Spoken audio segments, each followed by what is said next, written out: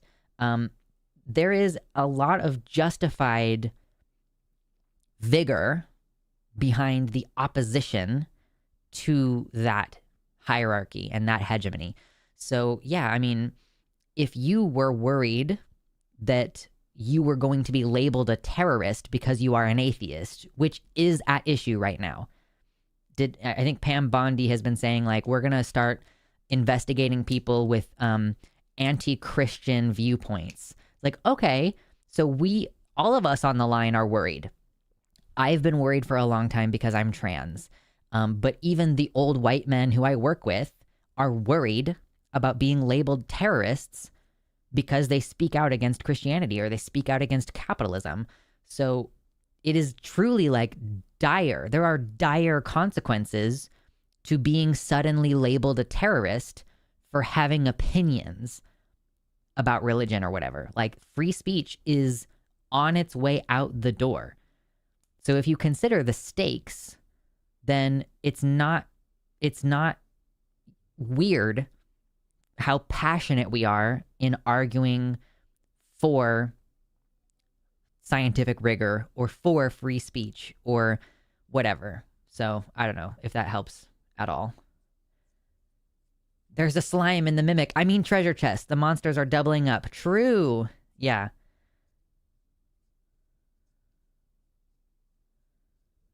Dr. Ben says, I guess technically the muscles are all the same. The gluteals are part of the same group as the posterior hip muscles. So there you go. Okay. Hip is ass, is what we... Hips are ass.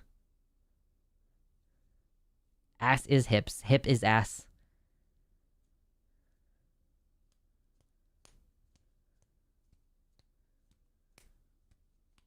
People read way too much into God told some person 2,000 years ago to do something, and therefore every person in the entire world must do the same. Yeah, sure. Yeah. People put a lot of stock into something that, like, we can't prove whether it actually happened or not. And even if we could prove that it happened, that doesn't necessarily make it good. I'm sorry I'm doing this below camera. You should know that I'm playing with this and touching it a bunch. It smells a little bit weird, but, like, not nearly as offensive as some other weird plastic things smell.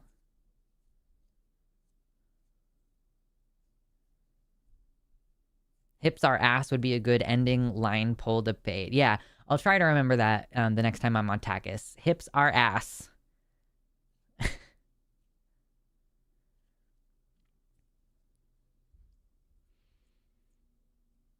Bats is birds? Listen, I don't like bats.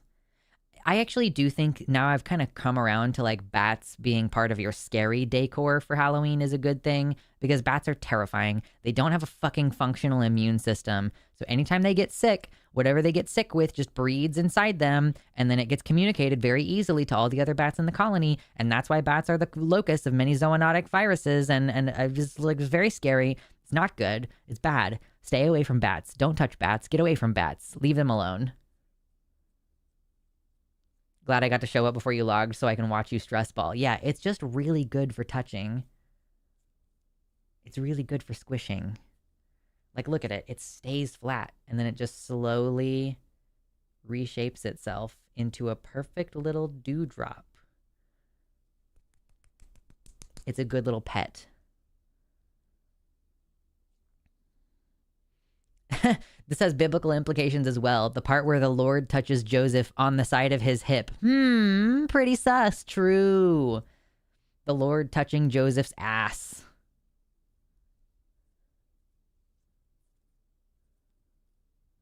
Bats are beautiful and wonderful creatures from a distance. Bats are beautiful and wonderful creatures, and they're an integral part of a healthy ecosystem. I agree. And also, stay the fuck away from me. But I also feel that way about birds, because birds and their bird flu, like, get away. Leave them away from, get away. Go away. One of my neighbors throws bird seed out during the winter, and I'm like, fucking stop. Because then there's birds all over my yard, and I'm like, oh my God, dude, I'm going to freak out.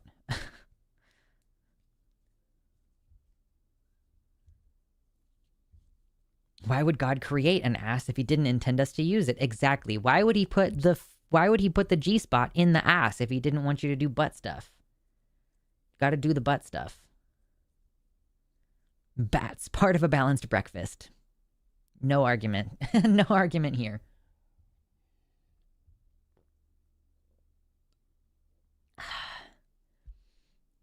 One person says clams got feets, and another person says clams are feets.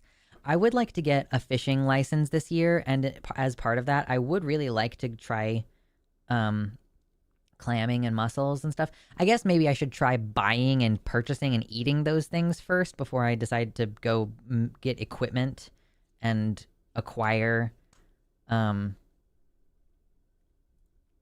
equipment to clam with, because you do have to buy shit.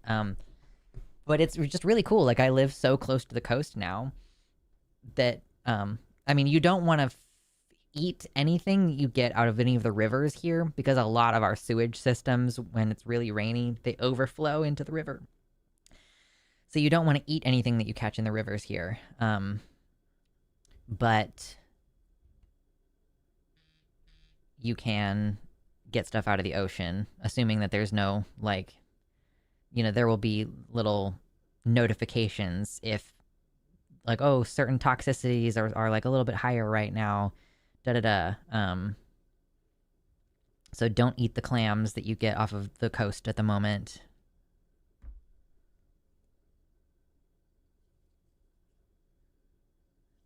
What's the best way to eat that kind of seafood? I've had crab before. I miss crab. I would love to eat crab. I don't think I have a pot big enough to boil crab in, but like with the butter, oh man, it's delicious. I don't know how do you eat clams even? I know that oysters you can eat raw with like a little bit of lemon juice or whatever. I've never had oysters, so I don't know what that's like. We also have invasive bullfrogs that you can hunt and eat here. I've never had frogs. I could buy frog legs from the Asian market.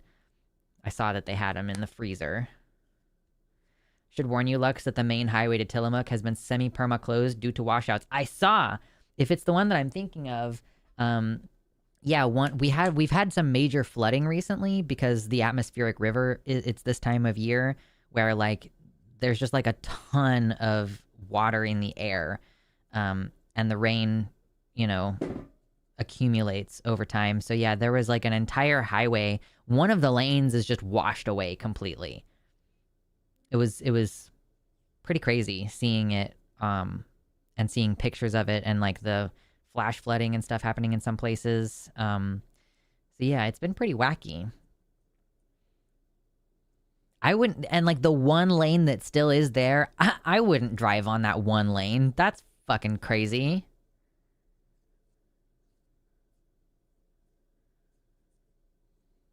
Seafood isn't what it was. Microplastics and mercury, I'm afraid. So it's best if you're trying to avoid mercury, and I think microplastics to an extent, you should if you eat smaller animals that live shorter lifespans, and are lower down on the food chain, it's easier to avoid that stuff. So, like, if you eat anchovies, they are so small and they don't live very long, so they don't accumulate mercury or many microplastics. Also, like, even food that you eat from the land has microplastics in it, right? Like, you understand if there's microplastics in the water that the cows are drinking, then there's microplastics inside the beef. Like, definitely. Everyone has microplastics in their body at this point. I'm not saying to ignore that and just do whatever you want, but I am saying that, like, be reasonable about what you avoid and be thoughtful about it, you know?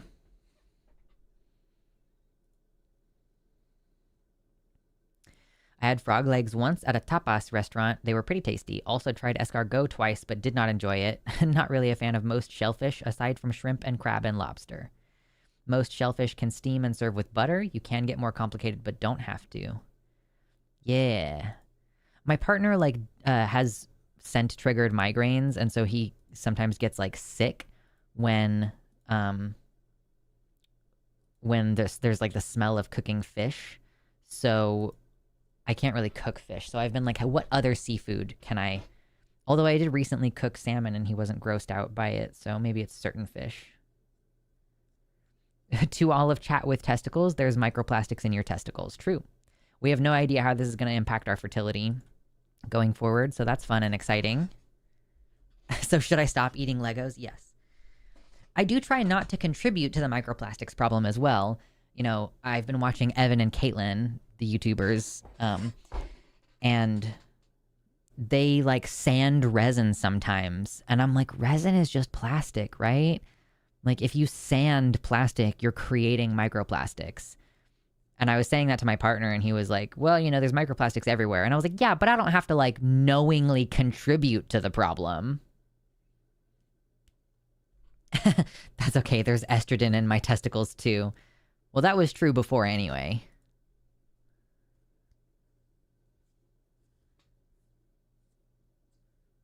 Make friends with some old locals that have crab pots and licenses. They usually love to show off their catch. Yeah.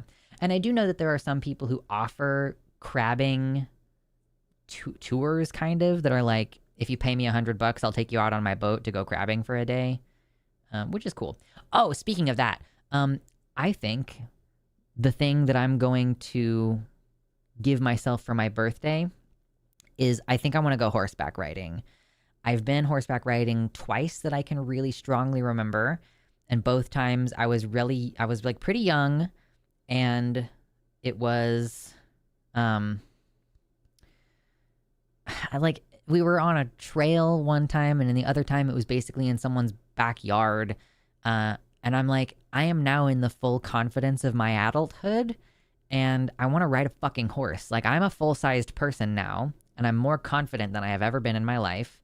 So I want to go horseback riding. So I'm gonna, like, you know, save up a couple $100 for that if I can. Go for geoducks. They look like giant dicks. I don't know what any of these things are. Like, what do they taste like? What's the texture? I don't know. So I need to just buy some and prepare them. Washing synthetic fibers in your clothes creates microplastics. Yep.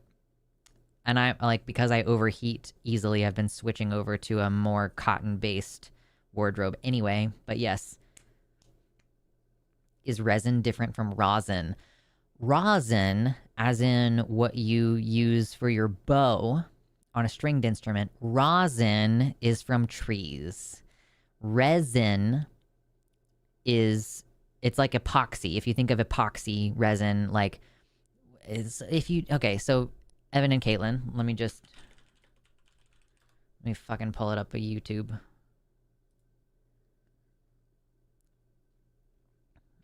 Let's find some videos.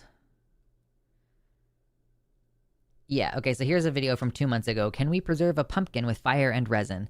So they do all these things, like, can we seal a, they're like, can we seal a pumpkin in resin? And so they'll put, like, an entire jack-o'-lantern in a thing of resin. So these kinds of resins are plastic, what these guys work with. They're like, they also do a lot of other goofy shit, but, like, Let's see. Where's the playlist for the... Do they have the pumpkin playlist? Oh, it's not even on here. You don't have a dedicated pumpkin playlist for all your jack-o'-lanterns, you fucking weirdos? Anyway, so yeah, it's like when you mix 2-part epoxy resin and then it cures, so it starts out as a gloop, but then you mix the 2 parts together and it becomes solid. That's just plastic. That is simply plastic. Pronounced gooey ducks. I fucking hate it when shit's spelled differently than it's pronounced. God fucking damn it. It just makes me angry.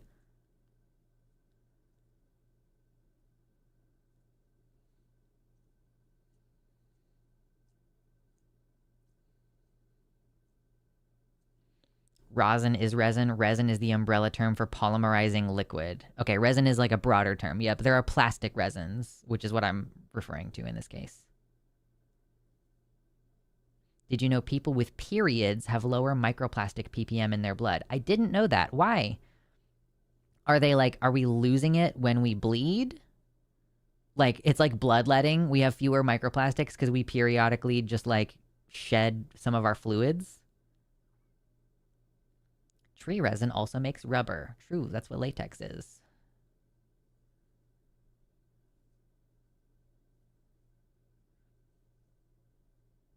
A funny art piece would be a string bow with solidly resined horsehairs.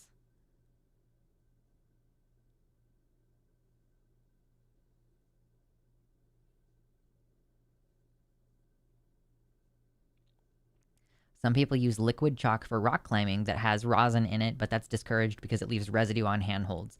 Yeah, even with regular chalk, sometimes you need to get the little scrubber and go on and, like, scrub the chalk off, because sometimes it'll, like, get deep into the grooves of the handholds. I used to rock climb, by the way. That's one of the things I would love to get back into if I just was more healthy.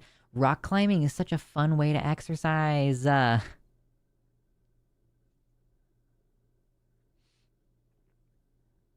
But yes, even if there's just a bunch of chalk on there, you might need to scrub it clean every once in a while because it'll, like, start to smooth over the grippy part of the thing. Monthly blood donations can lower microplastics too. Yeah, Mama Mephistopheles, she's not here in chat today, but she was like, I donate plasma and it seems like it filters out gunk in my blood. And I'm like, I think that might actually be true. I think it might actually be filtering out the gunk in your blood.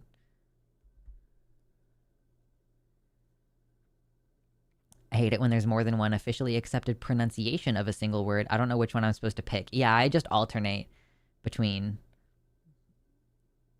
I'll say hegemony or hegemony. There's that, like, one video of H-Bomber Guys where he said Nikon and then Nikon, both in, I think, in the same video. Yeah, just rapidly alternate between them. I never use chalk while climbing. That little bag on my hip is for snacks. Goober.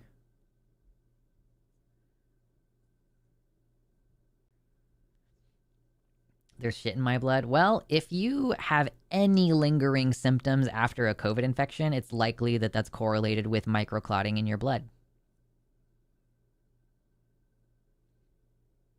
I thought it was hegemony. Hegemony? Yeah. That sounds like an Italian guy.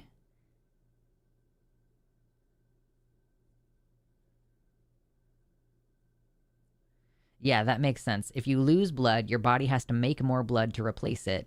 When you lose blood, some microplastics go with it, but the blood your body makes doesn't have any in it. That's cool. So, yeah, donate blood or just bleed a little bit every once in a while, and you'll have less microplastics in your body. Getting rid of the old blood in your body makes more in your bones. Give me your bones. I got bonitis.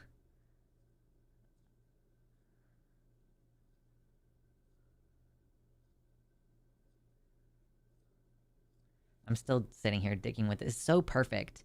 It's, like, so perfect to play with. Human blood factory. It's a me, hegemony. Exactly.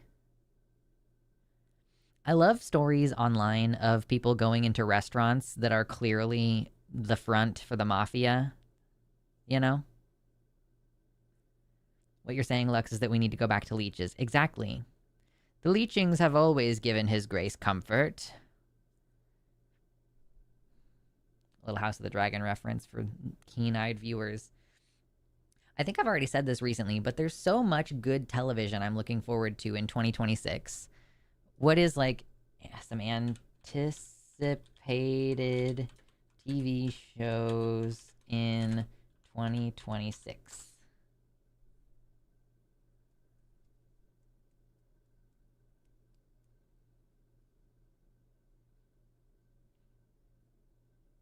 It's hard for me to give blood because my veins roll away and don't have good circulation. On top of that, I usually have slower iron levels. That's why I opted for gel instead of needles.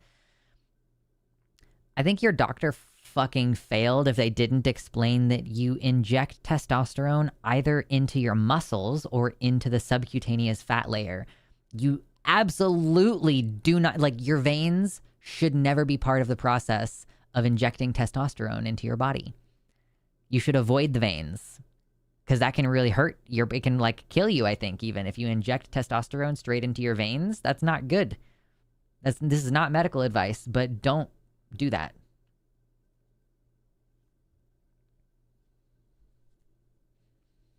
If you bleed too much, you'll give yourself iron deficiency anemia. Well, duh, yes, you got to be careful. You know, take your little iron supplement if you need to.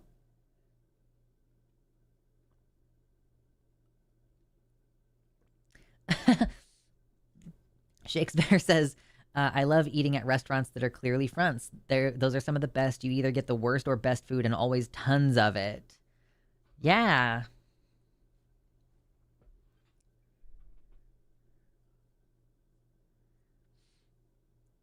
I hear I can now donate blood again. I used to be barred from it due to growing up in Europe in the 80s, 90s. Oh, I didn't know that. Excuse me. I'm already iron deficient without bleeding. Yeah, that's one of the things that I want to get looked at is like, because sometimes recently I had like a period, like a normal week-long period in like November. And then I had about a week that I didn't bleed. And then I just bled for 6 weeks. Longer, maybe it was even maybe longer than 6 weeks. Terrible. And then it went away for a little while. And then I had a normal period. And then it went, and like now I'm good again. But God, it was a fucking nightmare.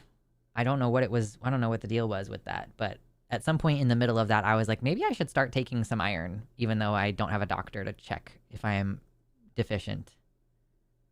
We talk about food, and I always walk away from these streams hungry. I know. Also good for also with estrogen, you don't want to inject into your veins. That will be a bad time. Estrogen valerate, often in castor oil, which is super thick, not great to have in the veins.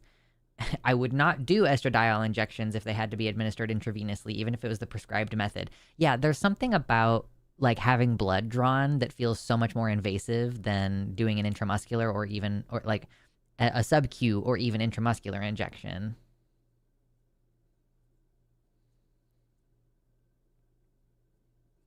For bleeding longer than 6 weeks, please see a doctor immediately. I'm on a birth control that frequently causes long bleeding. Like, so, you know, I haven't prioritized that as like it's like, yeah, it's normal for the first like 6 months that you have this birth control to just bleed a lot. I'm like, okay. And then randomly during the time that you're taking it, it's like, yeah. But maybe I have cancer. I don't know. We'll find out.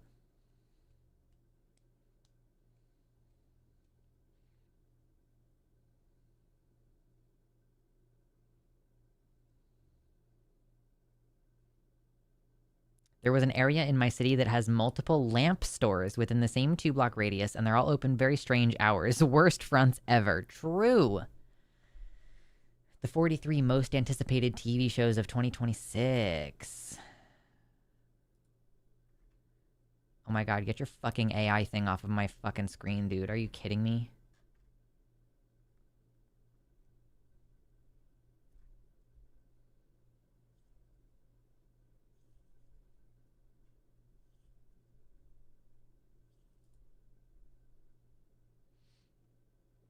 This is how I'm sustaining myself. I'm like, what am I looking forward to this upcoming year. I'm just going to scroll through this until I find something I actually care about. Okay, cool. Starfleet Academy. I don't really care about that. My friend Gayfesh cares about that. A Knight of the Seven Kingdoms, HBO Max, January 18th. I'm excited about that. Netflix, I don't care. Okay, I don't really care about that either. Blah, blah, blah. Don't care about that. I don't know what Wonder Man is about, but that's more Marvel bullshit.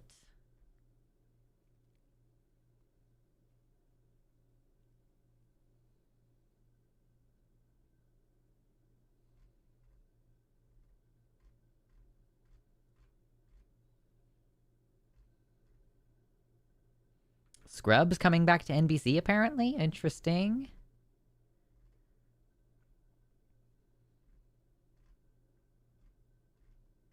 What else today? What else this year? I don't know if there's been an official announcement, but I heard that Invincible Season 4 was going to be in the springtime. I don't know if that's on this list. But I'm excited for Invincible. Ooh, one of the things that my partner got me for Christmas was the one of the side compendiums, because we have the 3 compendiums for the full Invincible comic. Super cool. And my partner got me the Adam Eve and like associated other side stories compendium, which is exciting. I'm very excited about that. Bridgerton Season 4 apparently this year. Congratulations to everybody who's into Bridgerton.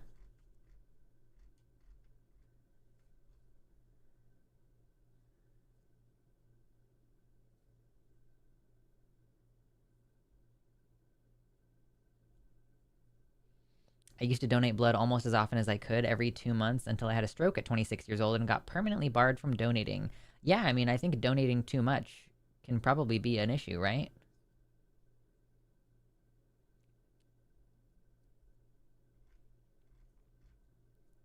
Oh my god, live action One Piece, disgusting. Euphoria Season 3, I hear good things about Euphoria. I still haven't fucking watched it, but maybe I should.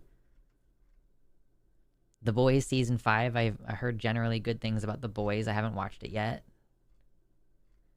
Okay, yeah. So House of the Dragon isn't even on this list on Time Magazine, even though House of the Dragon is one of the biggest fucking things that exists right now. Is there an official House of the Dragon Season 2? No, Season 3 release date. Not Season 2, you goober.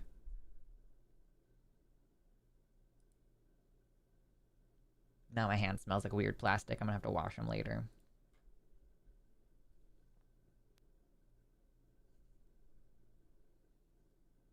I don't even look at Lego sets. The cost hurts. Yeah, they are expensive.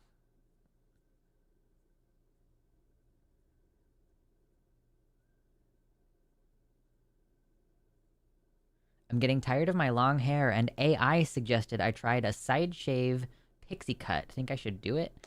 I mean, try a new haircut if it feels like it's gonna do it for you.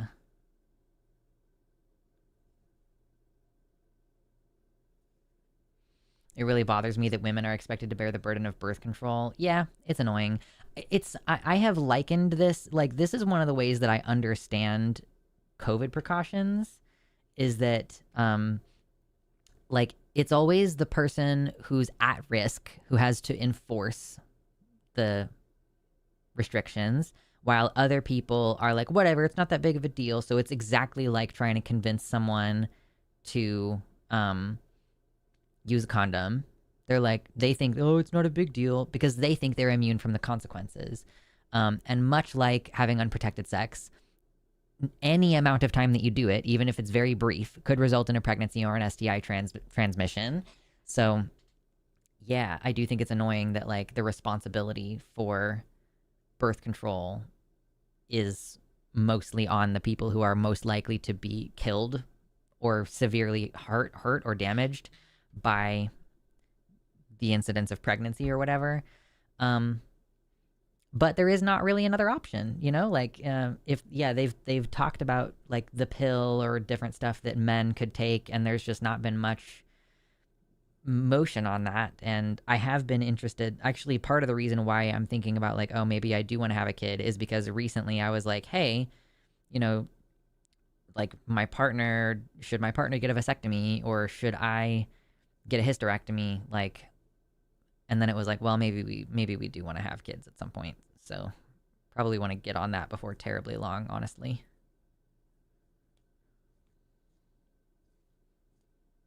Socially mandated vasectomies. Yeah, unfortunately, I don't support. I think we need to be careful about advocating for vasectomy because they're only reversible if you get them reversed within a certain time. So, if, for example, we started saying, hey, every guy should get a vasectomy at age 18. Well, by the time those men are 30 and ready to have kids, they might not have the option to have it reversed. It's more reversible than other options, but like, yeah, again, it's not like guaranteed to be reversible, and you lose it over time. Like it becomes less and less possible. Now, I will say you can still have sperm extracted directly from your balls and then do like some kind of assisted impregnation or whatever, but there is a pretty significant chance that you will lose your ability to reproduce the natural way. And so I think that it's important to note that when we're having this discussion. I do think if there was just a birth control that was marketed toward men, then that would be good. But like, yeah, I think it's good to be sensitive and accurate about what that could entail. Is like, it's kind of like a woman can get her tubes tied and she could still technically have a baby, but you would have to do the extremely difficult thing of like having eggs extracted directly out of your ovaries. And so it's the same thing with men. Like you can get a vasectomy, but you might end up being like, okay, so the only way that I can reproduce is if I go to the doctor and have them extract sperm from my balls.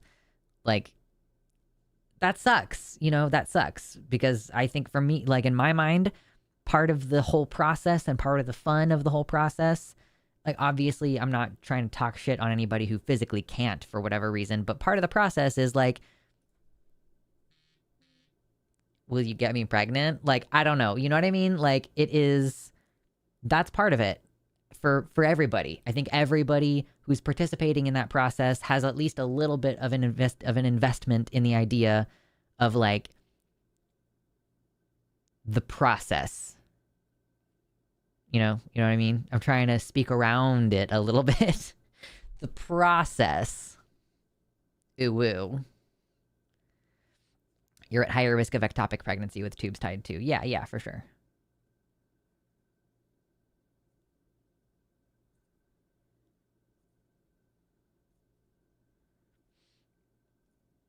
I'm like, and I agree with you. I agree, everybody. It is definitely easier for a man to get a vasectomy than it is to get a hysterectomy. It is definitely easier to extract sperm directly from the balls than it is to extract eggs directly from the ovaries. I'm not arguing that. I'm just saying that I don't think it should be our go-to when we're advocating for this, unless we are making lots of caveats and making sure that, because this is a public health issue, and so we want to make sure people are making an informed decision.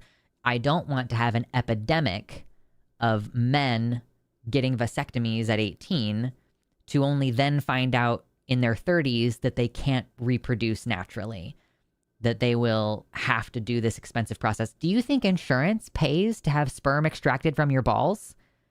Do you think insurance pays for the vasectomy reversal? So like you're basically like asking people to become infertile and then have to go through fertility treatment later that will not be covered by their insurance. So that's all I'm saying is let's be balanced. Let's be balanced.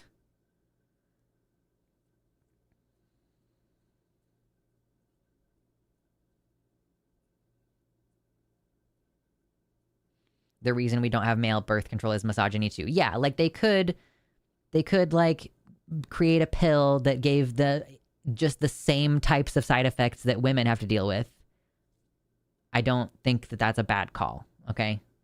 Like if men could just take a pill and it gave them some side effects like moodiness or cramps or something, and then whatever, like it's fine. Like I don't disagree with that premise. Technically, humans can never reproduce naturally. It always involves human intervention. I mean, I disagree with that framing that like anything humans do is fundamentally unnatural because our clearly our natural impulse is to fuck, and we are natural. We are part of nature. Every type of breeding is natural unless you have to like use tools and medicine to do it. The way you said balanced is going to live in my head forever. I stole that from someone. I think it might have been Lindsay Ellis. We want to be fair. We want to be balanced. Or it could be ContraPoints. I can't remember. One of those two.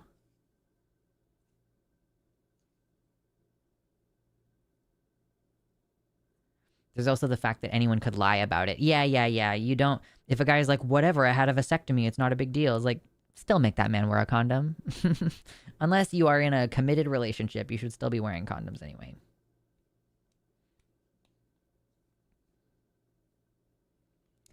I remember hearing about that. There's an injection that you shoot into the sperm tubes that last 5 years and block the sperm with no hormonal side effects. Yeah, that's cool.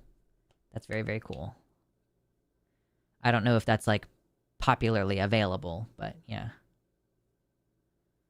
My satirical silliness, because the whole concept of humans doing a thing makes it unnatural, is wild to me. Sure, yeah. I do think that there's it's a dichotomy, but there's like a sliding scale, right? Where it's like, it was Callan Conrad. I don't actually watch Callan Conrad, so I probably didn't catch it from Callan.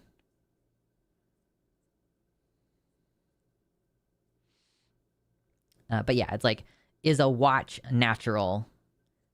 Is a sundial natural? Is in vitro fertilization natural?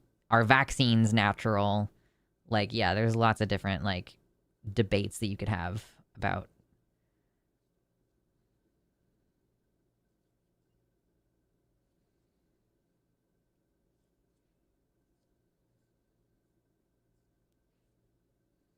When do you need to check the IUD after it's been placed? I think that they checked the location of my IUD about 2 weeks after it was placed.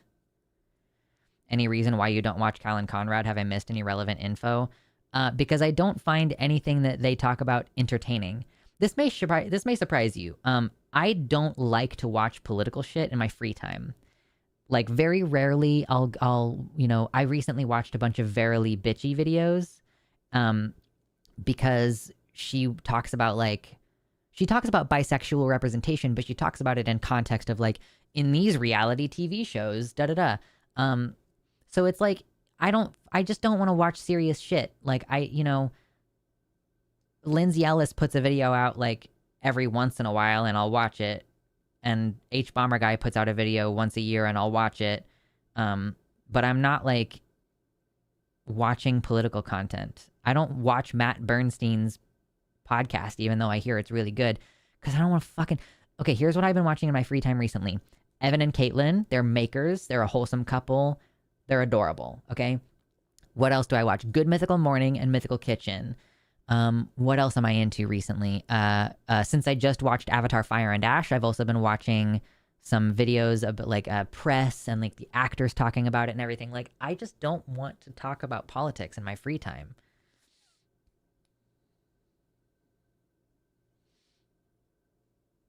Cyberspunk, and I will see myself out. Wow, y'all are silly.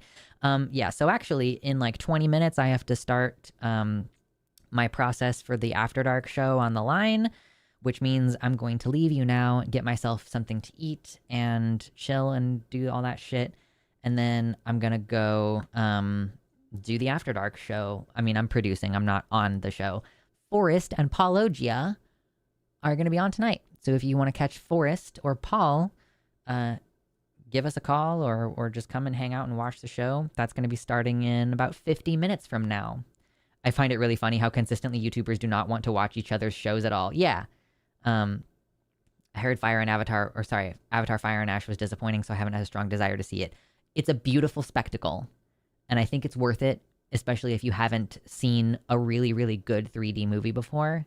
I've never seen any of the other Avatars in 3D, so it was worth it to see it in 3D. But yeah, anyway, I'll see you guys later on Wednesday, unless something crazy happens, which I said that last time I streamed on Sunday and then my cat died, so we're open to the possibilities. if nothing crazy happens between now and then, I'll see you on Wednesday.